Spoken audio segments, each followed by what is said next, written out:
Hello and welcome to Zeropoint Energy, where there's 0 point what we talk about and just as much energy. I'm Sean.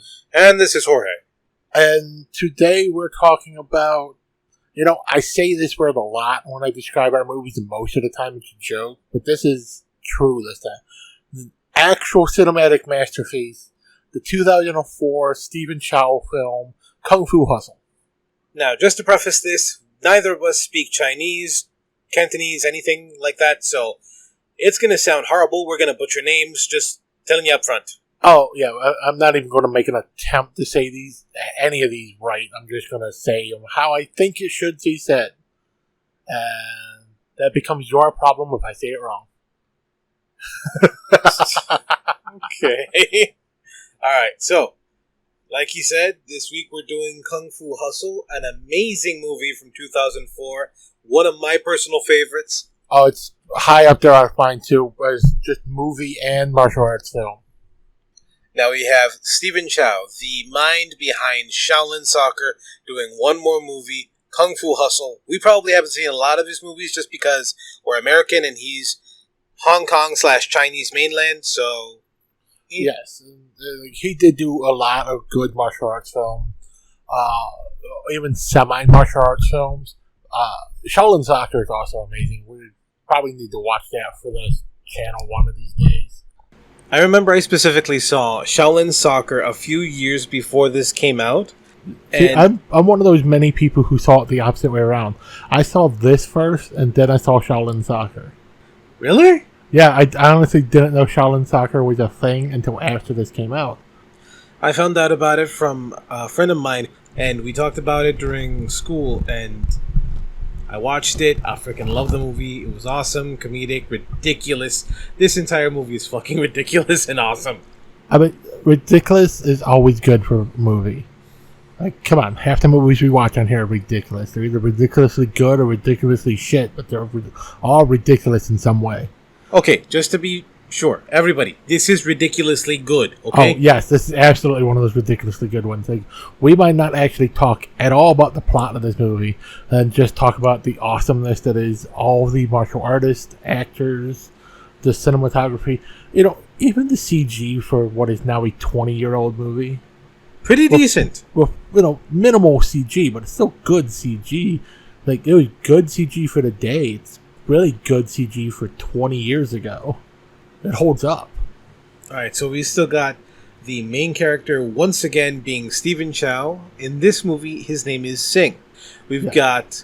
Actually, I Hua Yuan, who plays landlord, and Q Yuan, who plays landlady, or Chu Yuan, who plays landlady.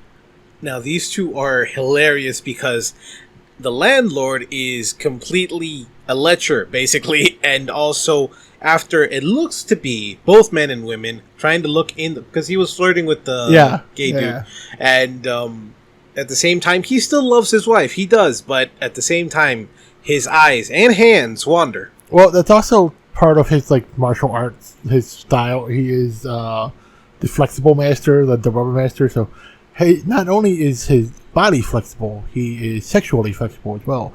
Okay. Let's see who else we have. We have Siu-lung, who usually is credited in most movies, especially American movies, as Bruce Leong, which accidentally threw him into the category during the 70s of Bruce Lee clones, because he was a big actor in the 70s who came out of retirement just to do this film for Stephen Chow. Like, he stopped making films in 1988. Just absolutely stopped. He was done with filmmaking. And then Stephen Chow got him to come to do this movie for a couple fight scenes, which is all he's really in. He's in 2 big fight scenes at the end of the movie. And it's amazing. And then since 2004, he's had a steady string of movies between 2004 and 2020. So he came out of retirement, realized how much he enjoyed making movies again, and went back to making movies. Now, a couple of smaller roles technically, but not too small because they were still part of the martial arts masters in the movie. We have first Ji Hua Dong, which is Donut. Yes. Then you have Oh, you got the harp players, Kang Zi-jeon and Hark On-fong. These guys were awesome. Funny in their own right, too. But specifically, like, they played... What the hell is that? Okay, it's a harp. It's a harp. It's, I forget the proper name for it. It's the Chinese lay-down kind of harp Mandarin type thing. Could be a Mandarin? Mandarin. Maybe. Like, specifically, they play this harp and they basically shoot out sound wave blades and fight people with them, and yeah. Yes, it is awesome. It's a good fight scene. It's fun to watch. Now, we have the tailor who had specifically some kind of, like, iron arm He was the master of the iron ring style. That's it, iron ring. His name is Chi-Ling Chu. I probably said that wrong, but still. Yep. And then lastly, we have Jing Yu, the coolie. What does coolie even mean? Oh shit, I used to know that term. I forget. Okay, so it's basically a pejorative term for low-wage laborer. Yeah. Well, damn. Okay, so basically same thing as my people, only doesn't have to do with frijoles. It's the Chinese equivalent of a Mexican. Yeah, basically. I still hate that idea, but you know what I mean. Hey, without Mexicans, the world stops, so you're important people. Yeah. I might call you lazy, but I know the truth. You're the hardest working people on the planet. Coming from you, that actually means a fair bit. Thank you. Yay. I made Jorge happy today. Yes. Now get back to work, Mexican. Fuck you! I mean, his work is the same as mine at the moment. We're sitting on our ass watching awesome movies. It's not work until you get paid for it, so we still got a bit. Hey, no, we're American. You do all the work for no pay. Capitalism at its finest. No, just no. Look, okay. You know what? Fuck it. Speaking of, what is up with all these states actually lowering the protections and all that shit for child laborers or child workers? Like, because there's a labor shortage because adults know better than to go do a minimum wage job for long hours and for the bare minimum amount of payment. So, hey, kids, you have to work. I think 2 of them actually made it a requirement that your child has to work. Look, if it were something along the lines of like apprenticeship, like freaking what do you call it, auto body, or tailor, that sort of thing. Unpaid internships like all college students do. Fuck that. No, paid internships. You don't get paid as much because you're learning, but still, at least you're making something. You know what I mean? True. Like, I know there used to be auto, like, what do you call it? Repair mechanic internships. I don't know if they are still a thing, though. I want to say they are. You don't see them as often. Usually those kind of internships are part of going to the trade school to learn that. True. Or you have to spend so long working in the shop is basically the bottom bitch. You get paid, but you ain't doing real work. Now, part of... okay, back to the movie. Specifically, part of the landlord and landlady's kung fu is also that they're considered the fated lovers, Paris and Helen of Troy. Yes. Which did not make much sense. It was kind of like they just threw it in there. Yeah, I think it's because their fighting styles are complementary to each other, and they used to be legendary fighters, even in the canon of the movie. True. So it's that everybody knows them because they're married together, but their fighting styles are so different. Like, hers is so forceful and direct, especially using the sound, because she's the master of the lion's roar. And his is pretty much all defense. He can dodge anything, he can deflect the blows, resist it, because he just rolls with it, he twists and turns. Did you know that technically to be a master of anything, you have to do it for about 10,000 hours? Yeah? I wonder how long it takes to be a master of Kung Fu, considering how much you have to know, you know? Muscle memory and all that. Yeah, probably similar. Yeah. Like many, many years. Okay.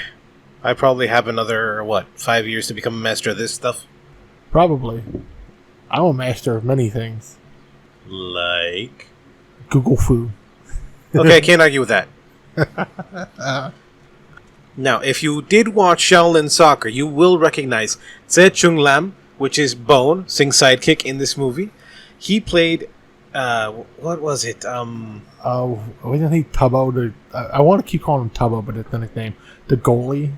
He was the goalie, but he was like a master of like light feet or some shit like that. Yeah, like even though he was the fat guy, he could jump and like damn near float in the air. Yep. Oh, just like the dude on the trolley, the clerk with the glasses. Oh, no, hold on. He was like the Iron Chest in Shaolin Soccer. I thought it was the other guy, the axe like accountant dude. No. No? Okay. No, because it's specifically those with thin glasses and stuff. Right. Okay, yeah, you're right. Wait, go down a little bit.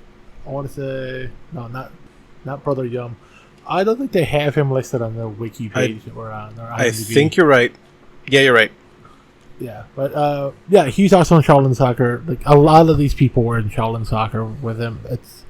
It's one of those things, as you're doing some kind of stunts, some kind of martial artist, you work with the same people over and over again because you know they can do what you want. You know they know how you want it done, and you know they're good at what they do. Like Jackie Chan, he uses the same stunt people over and over again.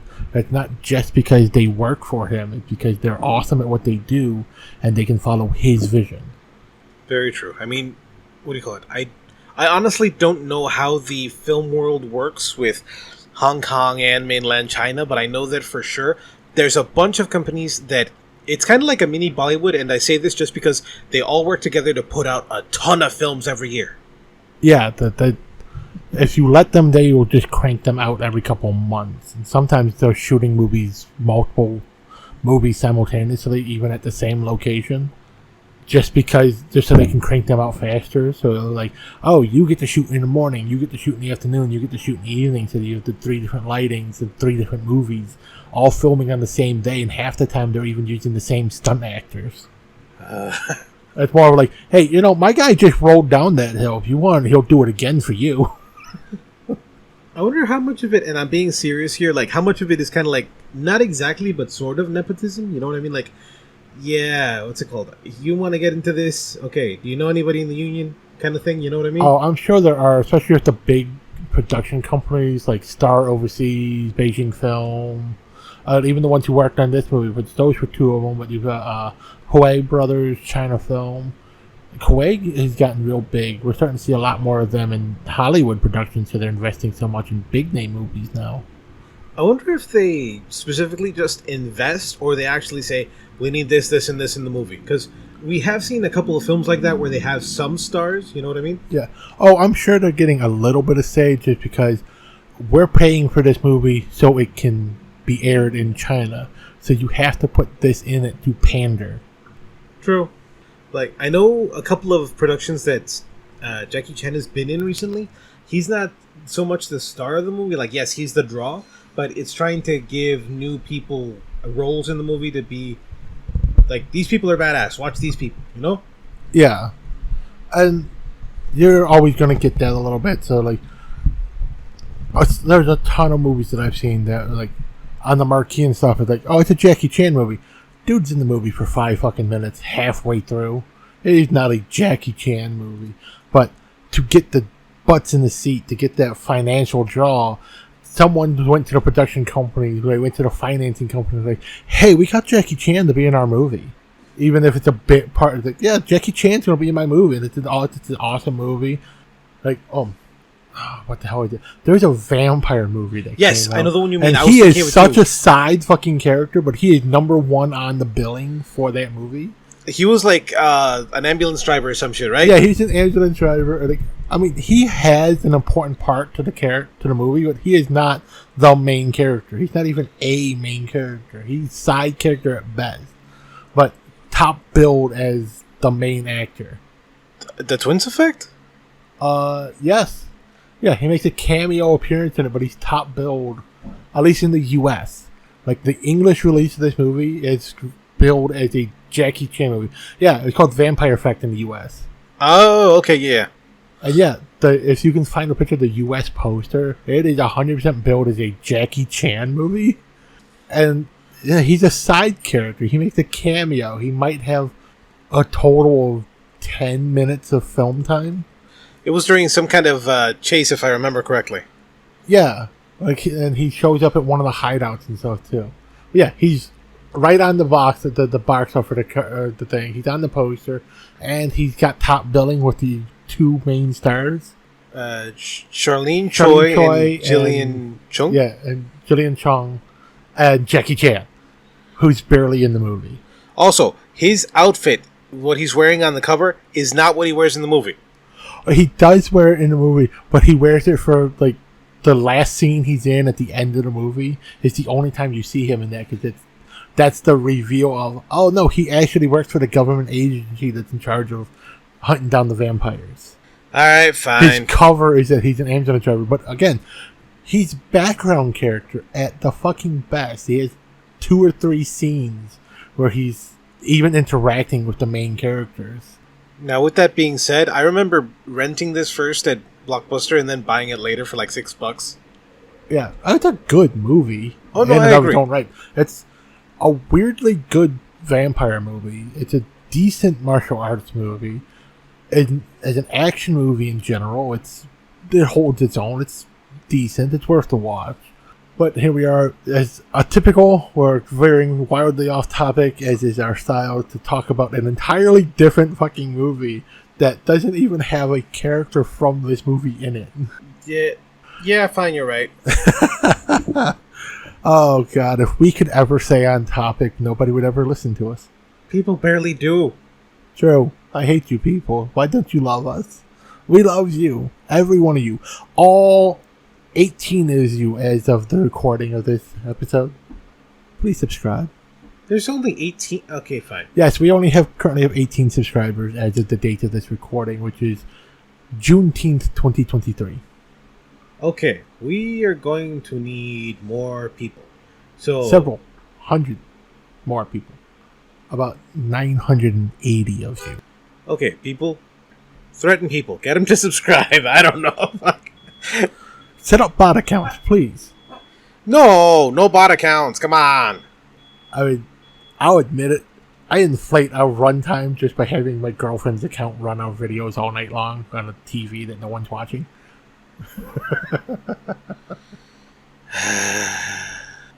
To be fair, she doesn't pay attention to whatever I put on her YouTube channel because she doesn't pay attention at all. So she might actually be watching them, but she's not.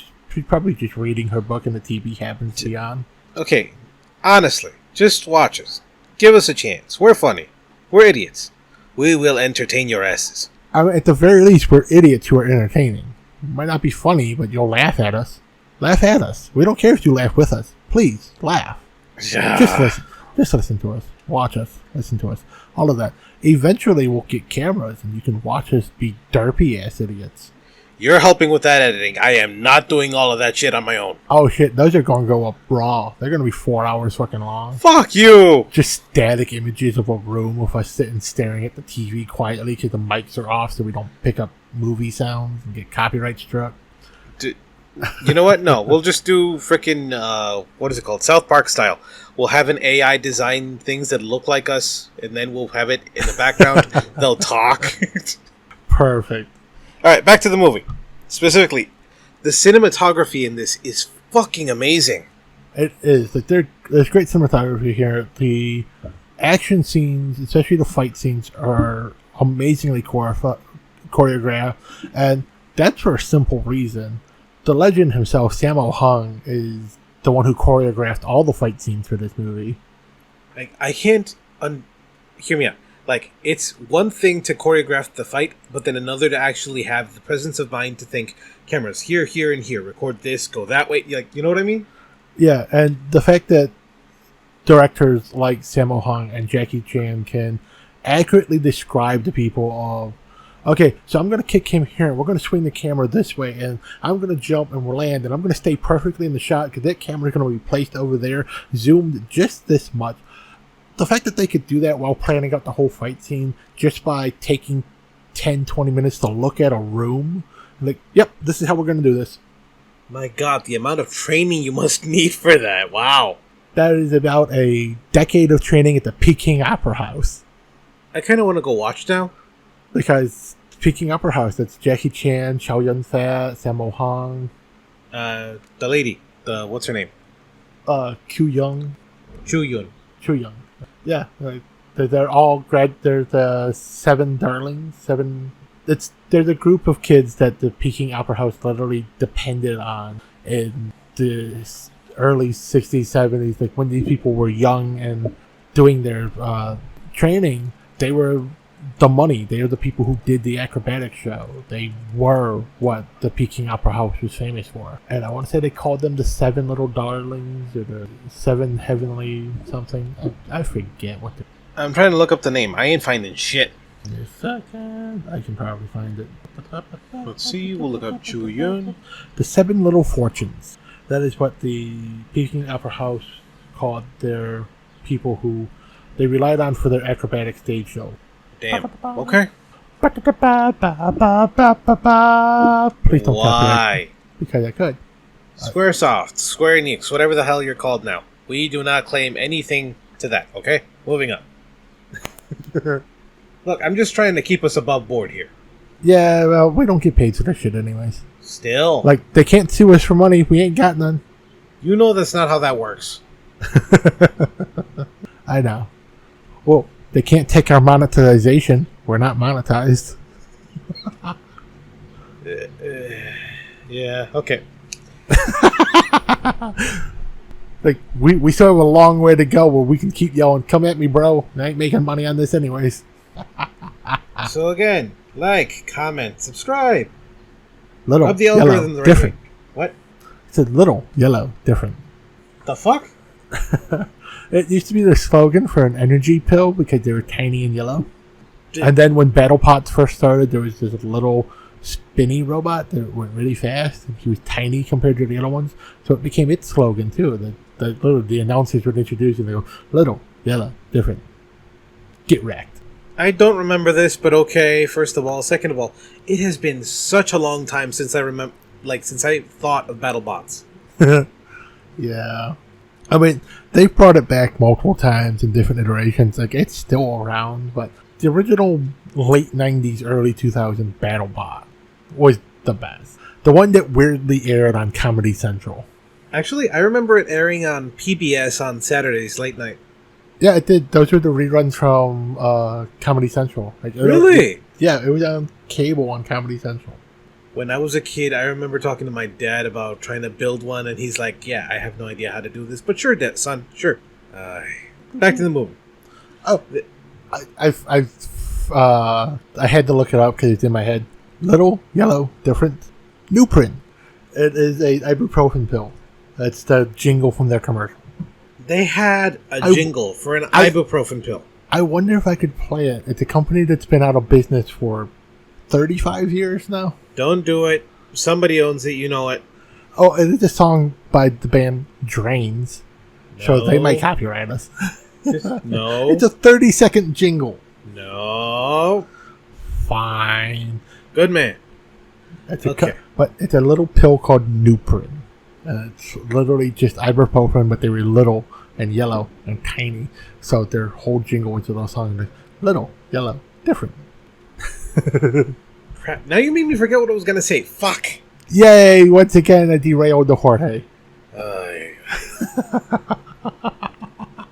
Oh, right. Okay.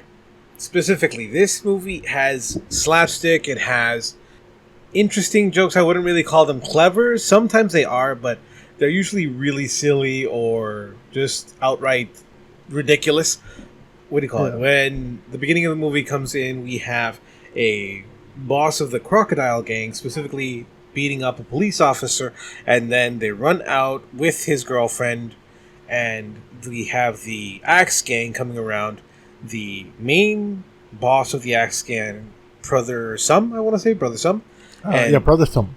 He throws an axe, and then it literally just slices right through this guy's leg, and then you just see him fall, and I'm like, oh, that made my leg hurt, because I know exactly what that feels like. Not it getting sliced off, but like landing wrong on your ankle. Ugh. Yes, that little less than a year ago, Jorge had a severe break of his leg. Chicago winters are no joke, people. A little simple slip and fall turns into severe damage. Unfortunately. Especially for those of us who are bigger folk. There's a lot of weight coming down. Everybody, remember, use cleats. Yes, ice cleats are very cheap and very easy to put on your shoes. Use them. And salt your walkway. We were literally outside salting my walkway when he fell. No, I do not recommend the cheap ones. Get the semi-expensive ones. They actually have better grip and will last you a little longer. Yes, the $5 to $10 ones are good enough, but they're worth the investment of paying for the $30 to $40 ones. Basically, they should cost as much as the pair of shoes you're strapping them to be truly effective. Actually, I was thinking 70 to 100. Again, they should be as expensive as the pair of shoes you're strapping to. If you're wearing a good pair of boots that cost you $60, $70, $80, get the $60, $70 pair of ice cleats to fit that size pair of boots. It's worth it. If you're wearing a $30 pair of tennis shoes, get the $30 to $40 shoes. But if you're wearing some Walmart special $10 shoes, also get the $20 to $30 ice cleats, the $5 to $10 ones. They ain't cutting it. They're good enough, but not for Chicago. Now, if you get the more expensive ones, they're adjustable and you can put them on just about any one of your shoes. Yes, that's the only reason that that's worth the investment to go $50 or higher, because they're usually better. They're better quality. They're better durability, and they're usually adjustable sizes, so they will fit a boot, a shoe. Weirdly, they don't really make them that work for heels. So honestly, if you're wearing heels in a Chicago winter, whatever happens to your ankles is your problem. That's not appropriate footwear. Unless you're Russian, in which case you probably know what you're doing. True. I mean, honestly, what's it called? We've had Russian bathhouses in Chicago. We've had Serbian. What else? Actually, that's the only ones I remember. We got a lot of Greek ones. Oh, Greek ones too. I know they closed a couple of the Greek ones, but do I want to know why? That's for obvious reasons. Okay, that's what I thought. Okay, wait. Well, let's just say they used to be in Boys Town. Okay, I was thinking the other reason, like the when they closed the Russian ones, but okay. No, the Chicago businesses, they don't close for that shit. Alright, I mean, just, I thought, speaking of. Speaking. We have two gentlemen in this movie who are also from Boys Town. We have a young gentleman who is also the hairdresser, yes. Hairdresser. What's it called? He does a good job cutting hair, and then they try to beat him up, and for some reason he thinks he is the chosen one of Kung Fu, and they literally just punch him out with one punch. And no, that wasn't a pun. And he's comedy relief, and it's just really funny, and representation and shit, yes, but at the same time, is this the kind of representation you want? And I'm not in any way criticizing this movie. It was funny, and again, that's a great thing. There's a point where we watch this in Chinese because the dub is great and hilarious, but it is a little tedious to listen to sometimes. So we did watch this in the original Chinese release. There's one point where the landlady is yelling at the tailor, and she's telling them, you're a kung fu master, and you're going to get us in trouble. I can't believe it, you little fairy.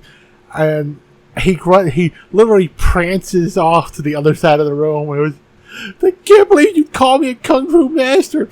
He's upset that she's making fun of his martial arts skill, and not that she just called him a fairy. Which I kind of love. That's not the thing he's upset about. He's like, go ahead, that's the truth. He doesn't care about that. Just don't make fun of his martial arts. I mean, he's just living his best life. Don't make fun of the thing he's skilled at. Yes, he knows how to manipulate 20, 30 maybe cock rings on his arms. Yeah. There we go. No, in all seriousness, it's a true skill to get them 20, 30 at a time. Most of the movies I watch, they barely get to 5. No comment. Okay. No, like, specifically, though, I do know that that is a real martial art, like using the rings. I never really understood it, though, because I have seen it before in Kung Fu movies without the whole CGI shit, and they do use them, and yeah. It's mostly the muscle control that's how it forces them to slide back and forth. So when they're tight together, they make like a bracer / gauntlet so they can deflect certain blows. And then when they're loose, they act like a dead blow hammer. So when you punch, they all slam against your wrist, so you get that extra oomph. I gotcha. Okay, yeah. I mean, it looks awesome in terms of defense. There's a physics reason behind why that's a useful martial arts, not so much a practical martial arts aspect to why that's a useful martial art. Then there's also Donut, who's basically a master of... Donut is the master of the hexagon staff. That's it. Yeah. Like, he can literally just move around with the staff and shoot it like a spear, and yeah, it's what do you call it? He can throw it, grab it, and let it drag him into the air. He can even Thor style. He can even literally like move it around so much he can pull up the the air, make wind, and make a little dust storm, which, depending on how dry it is technically true. It's possible to make a bunch of dust with really dry, loose, dusty. If they were in Arizona or Utah, where they have what's known as blow sand, which is super fine, super loose sand that if you're driving in it, you sink in instantly. Like that kind of sand, literally, you could get on the ground and just go and dust cloud for like 20 feet. It blows so easy across stuff. Then we also have Cooley, who is a master of kicking. Specifically, like the 12 heavenly kicks or something like that. Yeah, it's like the school of the 12 kicks or something like that, where it's like, it's most of the offensive moves are kick-based, and he does some interesting stuff, a couple Superman kicks and standing drop kicks and things like that. Now, then we also have the main bad guy, the Beast. Yes, they call him the Beast. He's like a crazy dude. He's literally in what they call an atypical pathology center or something like that. He's in the nut house. Yes, but it's a weird name they put on it. But yes, he's in the nut house because he's killed a bunch of people. He's crazy. Literally, all he wants is just to be challenged by a worthy challenger and then to kill them or be killed, which is technically a lie. Yeah. I mean, whenever he's about to die or, lose, he says, "Wait, I give up," and then he pulls out these kind of like pointy flower pen things. It's a brass lotus that has a spear in the middle of it that can launch out. So he pulls this out. It looks like a pen, and then it launches it. So he tries to stab you like that, and as you stop his hand, he can push the button, and it launches this pen stem out to stab you. And if that doesn't work, it opens when it fires, and then each one of the lotus blades is razor sharp, so you can just stab you with that whole thing. Now you have this big, wide wound. Which he did stab into the landlady and landlord. Yes. And then we find out later on when he actually fights Stephen Chow's character, Singh, that he has this like ultra powerful like toad form or something like that. Yeah, it's I think it's a toad form from the Kunlo style, which I want to say the subtitles kind of misspelled. I really want to say it's a reference to the Marvel comics, and it's the Kun Lao style. Maybe. So it's a mix of either. Actually, yeah, it would be the Shang-Chi and also Iron. Yeah. Oh shit! That's another thing I forgot. I was gonna say that like this movie is a precursor, not to Shang-Chi the comic, but the movie. And it's definitely pretty awesome. You can recognize some of the moves if you've seen Shang-Chi. And it... what's it called? Taylor does really well. And yes, all of these people are trained martial artists, but damn. And they even call his martial arts style the Way of the Iron Fist. Really? Which the way he fights is really similar to how Danny Masters fights. With the heavy punches, the full arm... blocks where he always uses the whole forearm to push stuff away, and then straight in with the quick jabs. No big sweeping punches. Always quick jab, quick jab. Okay, which representation of Danny are you talking about? Probably the one from the early 2000s cartoon, because that's the one I'm most familiar with. Okay, good. I was gonna say, if you were gonna talk about the Marvel Marvel Universe, Netflix. Oh God, no! There's a horrible one. Thank you. Yes, it was horrible. Just making sure, because but that is a blame on both whoever produced and directed that show, and on the actor who played Danny Masters too. Okay, the actor never showed up for training, but that's because whoever was the fight coordinator, the stunt coordinator, the director, no one ever told him he was supposed to. So, yeah, it should be obvious if you're playing the main character in a martial arts show that you should probably at least go to the fucking gym once a day, let alone, hey, you know what, maybe talk to the stunt coordinator to see if he wants you to do anything. Learn to throw, learn to take a punch, learn to actually tumble and shit, learn to fall. Yeah, at least learn the basics. Like, they can have a stunt guy do the fighting for you, but you gotta be able to do the basics to get in position so they can put you in a good enough angle to easily cut you out by, okay, and cut, and stunt guy in. Like, there's an art form to just editing and cutting out your main actor to put your stunt actor in. Going back to how I fell and broke my ankle, I actually know how to fall just because I took Kung Fu when I was a kid.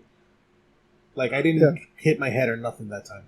No, even when you fell, we assumed it was going to be a sprain to your ankle because you were in a lot of pain with the way you were moving and stuff. It was like, yeah, that's a sprained ankle, and it was swelling up quickly like a sprain would do. It's like, oh, yeah, you should be fine in a couple of days. If it gets really bad, call your doctor. It got really bad really fast, and it turned out, oh yeah, broke your ankle and broke your leg almost all the way up to the knee. Like, it was a very serious break that ideally we should have went to an ER that night. Yeah, but I didn't know. But, you know, both of us have had big falls like that. Well, it's a sprain. From my medical knowledge, from what you know of how to fall, it's, oh, you slipped on the ice and you sprained your ankle. Normal shit. We do it every winter. Yeah. But they get literally presented as a normal sprained ankle, and then, oh yeah, that pain's not getting any better. It's getting worse. Okay, back to the movie. Back to the movie. It's a great movie. I mean, that you can say that over and over again. It's a great movie. Like, you really don't need any real discussion on this movie. We're going to discuss shit, though, because it's awesome. Like, one thing I want to discuss is Stephen Chow did an amazing job of getting these great retired martial artists, people who have been out of martial arts, out of movie making for some of them for decades, and then gets them to come back and be in this movie because of his love and enthusiasm for martial arts film. He convinces them to join him in this movie. But then, a great example of, I guess, his charisma is the casting of the landlady. She wasn't even auditioning for the movie when he first saw her. Like, she came to give moral support to one of her friends, and he saw her sitting in the back of the room chain smoking and looking pissed off because she was chain smoking and pissed off because it was taking a lot longer than she thought it would. And he's like, she's the landlady. And so he literally found out her address. Like, he talked to her there and offered her the role, and she didn't want to be in the movie. So he found out her address and went to her house to find her also sitting around looking pissed off, chain smoking, but now she's playing Mahjong. And as soon as she sees him, she's like, yeah, just don't interrupt my Mahjong game. And he's just like, I need you.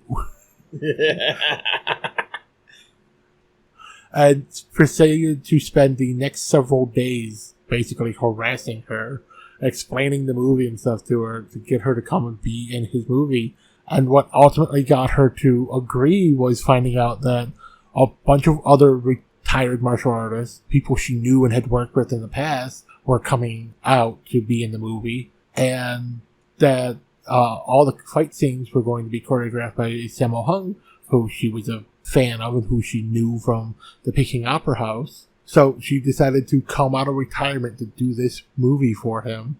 And she even liked the role and the concept of it so much after having it all explained to her that like she went out and gained weight so she would like a frumpy old housewife. Like, okay, in terms of like being that dedicated to a role, like gaining weight, losing weight, and all that stuff, it can usually be really, really hard on your body. Yes, and it has to get exponentially harder when you get over a certain age. And she was not a young person because she's old enough to have been a retired martial artist. I think she was pushing 60 when she filmed this movie. Oh, wow. I think I would have to look that up. Again, this movie came out in 2004. That's 20 years ago. So, yeah. Yeah. This woman is probably not in any huge productions anymore, unless probably some kind of background thing. Like, I know for sure the landlord was in a couple of movies as more of a background character, not in the main cast. Like, there was a Mahjong Kung Fu movie, I want to say came out in 2016. I forgot the name. Okay, so this movie came out 20 years ago. She's currently 73, so she was pushing 50. But still, you hit a certain age and gaining weight is hard. Losing weight is hard.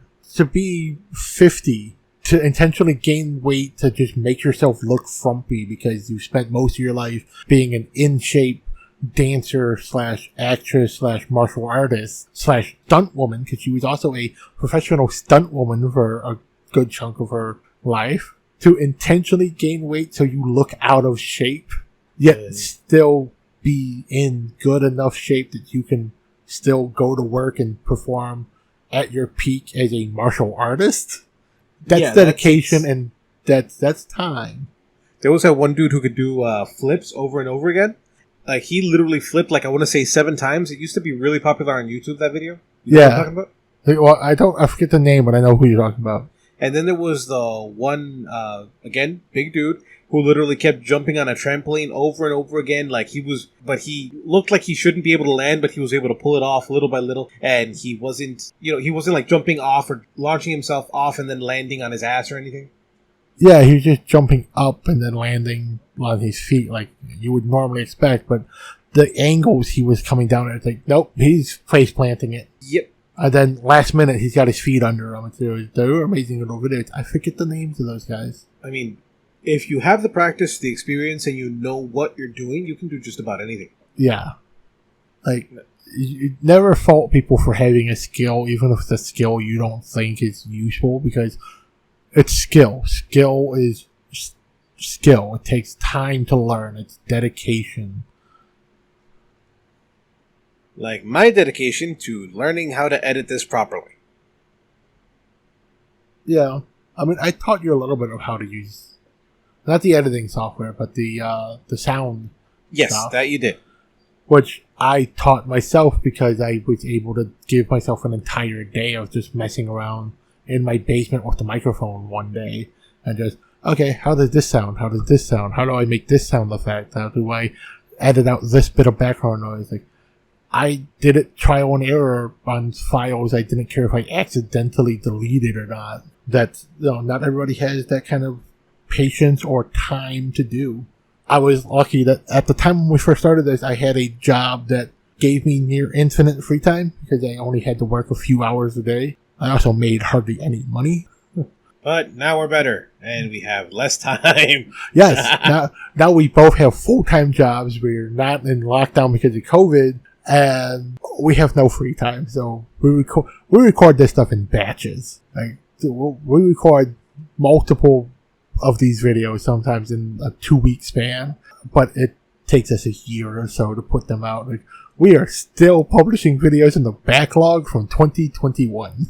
Okay, and then came the year where we literally didn't do anything because COVID plus my life. That's all I'm going to say. Yes. Pretty much all of 2022 was Jorge recovering from the bad break. Cause also in 2022, I moved out to the western suburbs from Chicago. So instead of living a 20-minute drive from Jorge, I moved to being an hour and a half drive away. It's wholly inconvenient for me to drive to the city. It's wholly inconvenient for Jorge to drive out to me. So again, we try to do as much recording as possible when we can. But yeah, life gets in the way sometimes. But I'm personally much happier in my life since I've moved, and Jorge seems much happier in his life now that his leg is healed mostly. At least I assume he's happier with his life. I mean, he can get up and leave the house on his own. I hate you. I love you too, buddy. I mean, No. as usual, if you've been listening to us for a long time, we appreciate it, but every time Jorge says he hates me, it's because I'm not wrong. Sometimes you're just wrong. All over the place. I'm not wrong. I'm just not quite right. In the head and further. Sure. We also have, in The Landlord, we were talking about the landlady and her history. The landlord, Yunhua, a former student of the China Drama Academy, Peking Opera House. He's been in the Hong Kong film scene for a long time, over 100 films, and he used to actually be a stunt double for Bruce Lee. I don't see the resemblance, but whatever. You know what? It's because it was when she was young, when she was 17, 18. When he was young. I'm talking about the landlord, not landlady. Oh, landlord. Yes. Yeah, I could see it for when he was younger.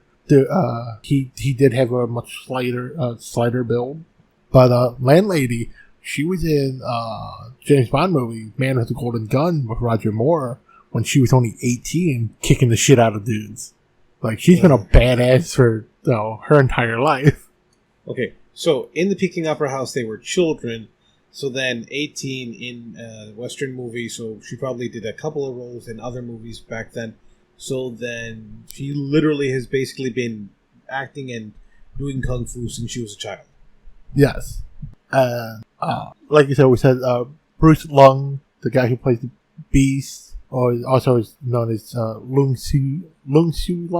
He was like one of Stephen Chow's childhood idols. He's like one of his favorite martial artists in movies. And like he retired from movies in 1988. He just stopped acting. And he came back for this movie. Okay, this is kind of like part of this, but not exactly. He was considered the third dragon after Bruce Lee and Jackie Chan. But there was a time in the 80s where a bunch of people had dragon in their name. Like, I remember Don the Dragon Wilson just off the top of my head. Yeah, Don the Dragon Wilson was one of those people who was trained by Bruce Lee, and he earned the dragon title from Bruce Lee. But then there was a bunch of the Bruce Lee clones who were big in Hong Kong cinema, and they had a similar style to him. Like, Bruce Lee is the first dragon. The second dragon is like the next to Bruce Lee, or Bruce Lee like Bruce L.I. for Lee. Like, that's the second dragon because he was so similar, and all his movies were same style and had that quick flow martial arts style. And then Bruce Leung, who tried his best not to be cast as one of those Bruce Lee clones during the Bruce Lee's PlayStation era. That is the actual name for the time in Hong Kong cinema when Bruce Lee left Hong Kong and went to the U.S. and filmed almost exclusively in Hollywood movies. And so he earned the nickname of the Third Dragon as the third best incarnation of Bruce Lee's fighting style. Oh, damn. Yeah. I don't know how to say it exactly, but you gotta respect Stephen Chow's hustle. And, like, yes, I meant that not as a pun, but whatever. I like his hustle in order to get this all together, get all of these amazing actors in one spot again to actually get this done and make such an amazing comedic action movie. Yeah. I mean, the dude has been in the Hong Kong film industry for a long time. He also actually had the pull to get these people to actually come in. Not just the hustle to do it, but also he had a clear vision, he got it done, and I mean, it speaks for itself. Maybe this isn't as famous a movie anymore, but this is still way up there in terms of Western exposure to Eastern influence. And there's also a bit that is just high praise for his abilities as a director and stuff. The very first fight scene that the actor, Bruce Long, who plays Beast, is in.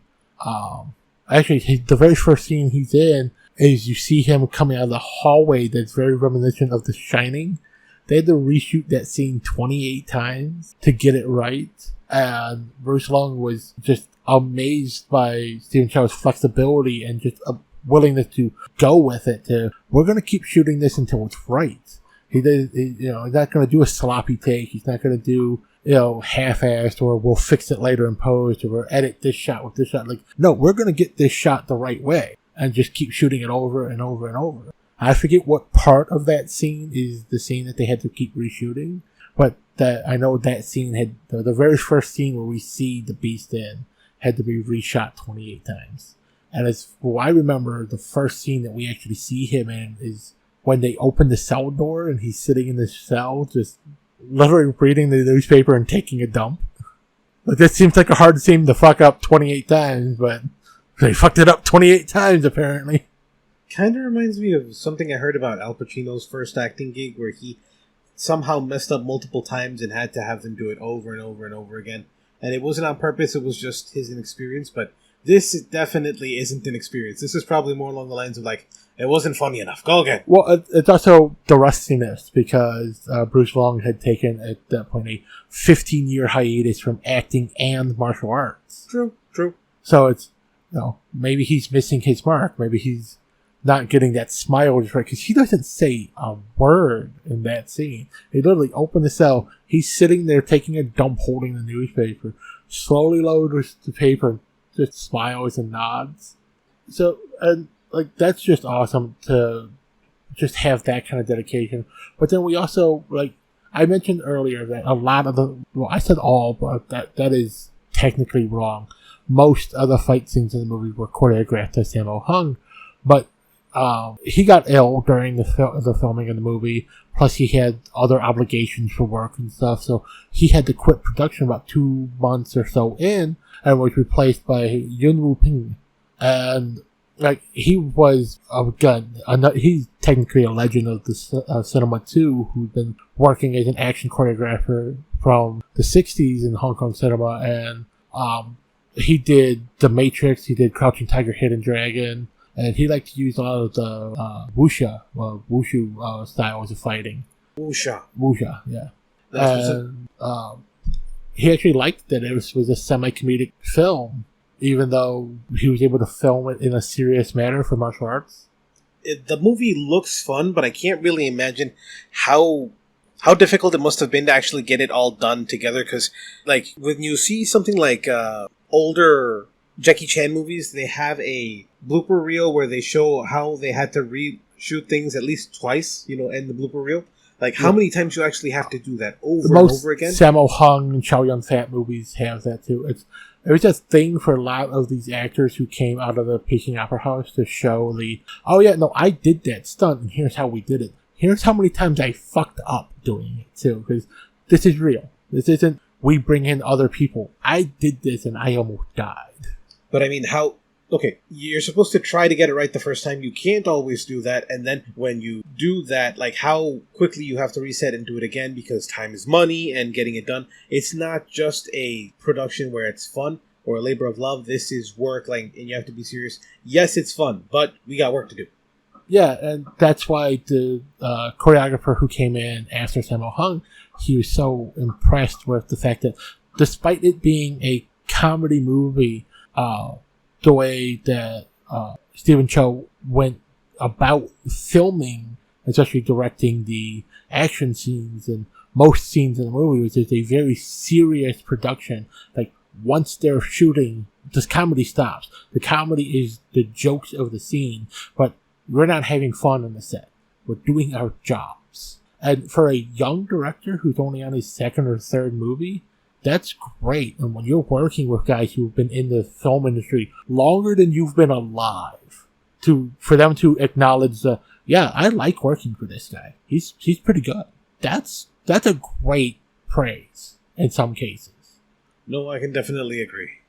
I mean, okay, I can only speak from my own experience, but specifically, when I was singing in a choir in my church, we had an older gentleman who was our, basically, choir master. He was teaching us how to do it on our own because he would have to leave and do his own stuff because he teaches choirs and then leaves. And I got praise for being able to match singing with a nun because it made the song ring more, and basically I was always paired with her, and to hear that kind of praise was amazing. Yeah, it's always great when someone older than you, more experienced than you, praises your ability to not just do the work but keep up with them, or to work in their style even though you wouldn't normally want to or would be able to. I mean, to sum it up, this movie has amazing history, literally history, amazing actors, amazing behind-the-scenes work, literally. Yes. Like, to put something this great together and to know how it was put together, it makes you appreciate so much more. Yeah, like, you can appreciate it as just some goofy, funny martial arts movie. It is that. You can appreciate it for a semi-serious hero's journey movie.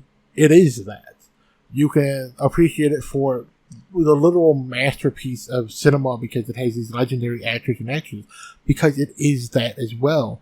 This movie with great martial artists who come from all over Asia just to be in this movie. It's that too. Like, there's so many things that this movie is that it's hard to put it in one category. It's just an awesome movie. It deserves praise. It deserves to be watched. Honestly, if you can find a copy of it to purchase, it deserves the purchase. That little bit of royalty that they get from, legal streams and, purchasing the official releases. Like, it deserves all of that. Like, there are some movies that are good that don't deserve my money because they're not that good. This movie deserves all the money. That's good. It's not just worth watching if you're a fan of this style movie. It is, if you like being entertained, period, watch this movie. If you know somebody who's not seen this movie, have them watch this movie. They will find something they like about it. Learn about the history of how this movie was made. People are going to like knowing that weird bit of information. This is one of the few times where, I've done research on a movie, but it's also, I technically didn't do research on a movie. Like, I knew about some of this stuff because when the movie was new, I remember seeing a lot of behind the scenes stuff. And when this movie first came out on DVD, I had the DVD that had all the little vignettes and stuff about how the movie was made. So I learned a lot of this stuff back in 2004 or 2005. But then the story of how Landlady got cast, I learned that from watching YouTube a couple years ago. It was a video on the channel Fiend. Shout out to, what the hell is his name, Smallwood? Carl Smallwood. That's it, Carl Smallwood. Yeah, so this was an article he released in February of 2022. It's on his website, factfiend.com. He has a YouTube channel, a YouTube video about the same article, which we'll probably link down in the description. It's awesome, and you can trust his facts. He does all the due diligence, looks it up. He discusses things in a joking manner. He has fun with his friends doing it, what he's doing, but all his facts are facts. It's verifiable truth. He does the due diligence for his research. Honestly, if you've seen a Today I Found Out video from the Today I Found Out channel with Simon Whistler, there's a good chance you've seen his work because he used to write for them. He used to write for a bunch of those channels that were super big at the early 2000s into the early 2010s and that, where it was just Today I Found Out and Your Daily Fact, those type of videos, those types of channels. He used to write for them before he started doing his own thing. And so he's really good at doing the research and facts. And definitely I would shout out his channel. Go watch his channel. Subscribe to his channel. I want you to subscribe to ours. You need to subscribe to his. Okay, you also need to subscribe to us, okay? You listen to us, you like what we do, comment, subscribe, do all that shit. Yes, I've been watching his channel for the last decade, so, I watched him go from super small channel to a huge channel. It's the dream. I would love to be a huge channel like his, but, it's a decade of work he put into doing it. I hope it doesn't take us that long, but, no, I'm going to keep doing this until it stops being fun. I don't think it ever will. I mean, we just like talking and shooting the shit. Yeah, that's the thing. That's why we never stay on topic. Me and Jorge, we just like hanging out with each other, and we like to use the guise of, hey, we're going to watch a movie today. And then we just bullshit. So one day we decided, hey, why don't we record it? So we got some really shitty Chinese microphones that literally sat for like 5 months in quarantine after we ordered them. We ordered them right before the pandemic hit. And our microphones stayed in lockdown longer than we did. And now we have better recording equipment because as we can afford to update and replace, and as we learn more about, the type of quality, how to actually edit this stuff, things like that, we're taking the time and the money to upgrade this stuff. But we don't get paid for this. We don't have people donating to us. We don't plan on setting up a Patreon for donations. But hey, if you're a subscriber, you know us in person. If you got $5, we can't pay you back, but it will go towards the channel, even if it just buys us snacks to eat while we're recording. Because, like I said, we do this shit in batches. Like, we've been recording since 7 a.m. today. It is almost 4 in the afternoon. It's 5 in the evening. I'm sorry. We've been going at this for almost 12 hours today. Okay, with that, I think snacks are needed. Give me money, please. Okay, with that, we're going to let y'all go. Thanks for listening to us. This has been Zeropoint Energy, where, you know what? We just talk about shit, and there's not a lot of energy because we're lazy asses. Have a good night. Bye-bye. Okay, we know we said goodbye, but there's something important we needed to tack on here at the end. There's a dancing scene during the opening credits that is fucking amazing. It's completely choreographed. It's like little dancing kind of thing, kind of similar to like a jive almost. Yeah, it's a bit of a hand jive type thing. It's Brother Sum and all his lackeys, the Axe Gang, literally doing an introduction to the Axe Gang. So it starts with just him kind of bopping around the room, and then his second in command starts joining in, and then another lieutenant comes in, and then like every time they pan away or they cut to the montage of the stuff that the Axe Gang has done, when they come back, there's more and more members of the gang dancing in this like little lit dance floor. And the entire time, this is basically a classical, like kind of like intense. Na na na na na na na na na. Okay, that was there's a operatic kind of classical music type thing. The way they're dancing does not really fit the music at all, but I think that's part of what makes it so funny.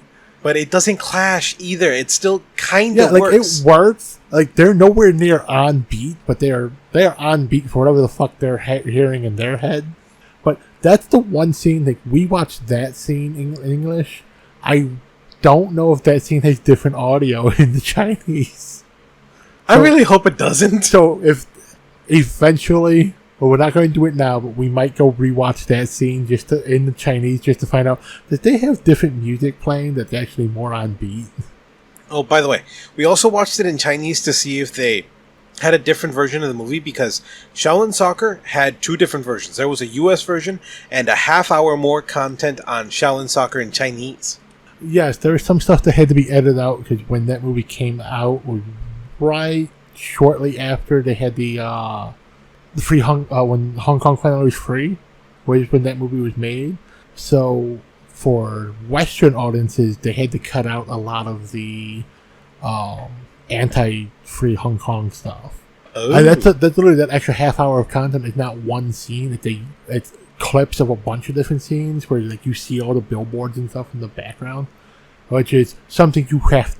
Now you don't have to, but if you want to do well in China, you keep that shit in. That's the state propaganda. That's part of your movie now. But when you release it outside of China, we're going to edit that out. And we are not commentating on any politics. We're just telling it like it is. It's just one of the things. It's the way it is. We do the same shit here in the U.S. We edit movies that are solely for the U.S. release, that they look different than they do in the European release, the Asian release. It's a thing for how movies are. You want to make your movie for the audience to get the biggest appeal. Sometimes you got to do some shit like that. the unfortunates of major movie production. And like we said, goodbye, everybody. Love ya. Bye bye.